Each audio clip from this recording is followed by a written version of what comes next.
People ask priests the strangest questions, the funniest questions. You want to know one of my top 10 best questions that I get asked? You'd like to know? Okay. Aren't you lonely? I would say, why? Do you live alone? You cook for yourself all the time? You have nobody to talk to at night? I would say, there's a difference between loneliness and being alone. Loneliness isn't just something that could potentially infect the life of a celibate priest.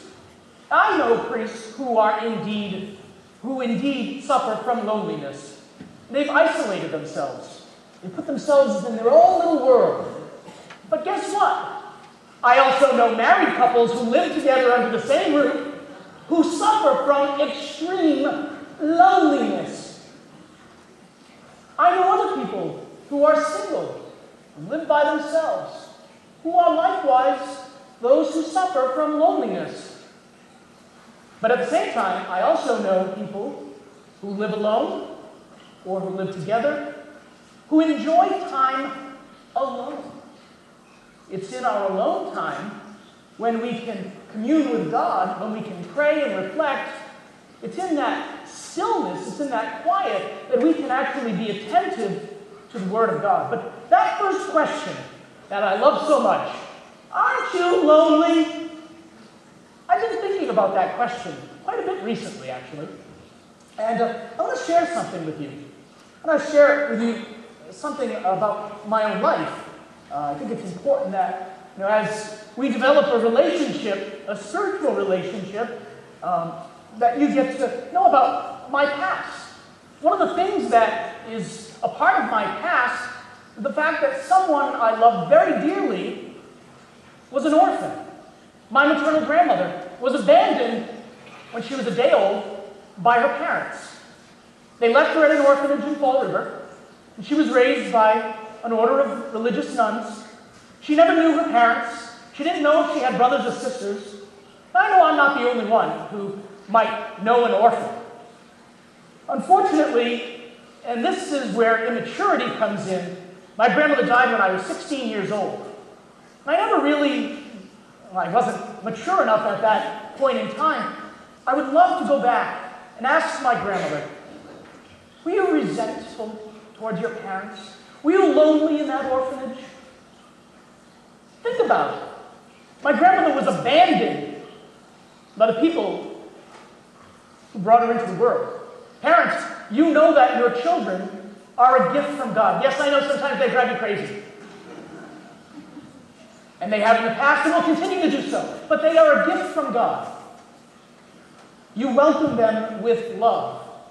And you do everything in your power to make them certain, to reassure them in this life that you would never abandon them, that you would never leave them alone. Grandparents, you do so with your grandchildren as you take care of them, uncles and aunts. I would never ever want my niece or my nephew to ever feel as if they were alone, that nobody loves them, that people would simply abandon them. As Jesus kind of brings his earthly ministry to a close, we hear in John's Gospel something very powerful, something that we need to remember at all times. Jesus, as John records, says, "I will not leave you orphans." His earthly ministry is just about over. He's taught, he's healed, he's fed, he's accepted. He's been the bringer of love. He suffered, he died, he rose from the dead, and now he's going around and he's reassuring his disciples that he is truly risen. But now he needs to prepare to go back to the Father. And he doesn't want us to be fear-filled. How many times, a couple of weekends ago, I preached and said, the gift that he keeps giving is his gift of peace. And as he prepares to ascend to the Father, he says to us that he will not leave us orphans. He won't abandon us.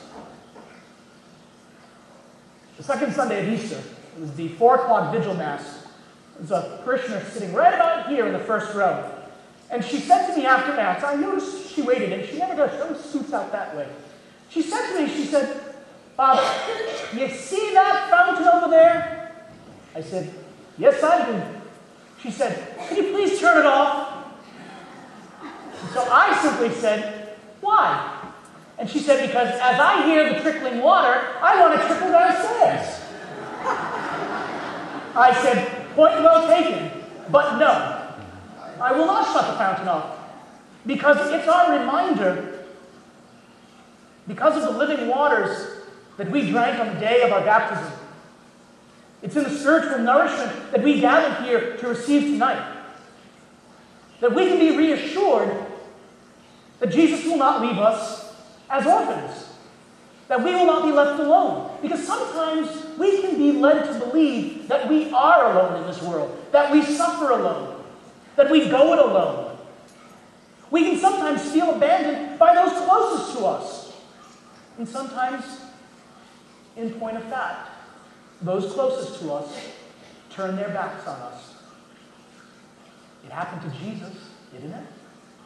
But he still reassures us that we need not be afraid, because he will not abandon us. He will not abandon us. And so allow the noise that he wants to create, allow the Spirit dwelling in us to stir us into motion, to help making his salvific message known to those who live in the shadow of darkness. Because, my friends, the reality of Easter and the reality of our lives as disciples is that we are not alone. He will never abandon us. That is why we sing our Alleluias this Easter season. We are not alone. He's with us.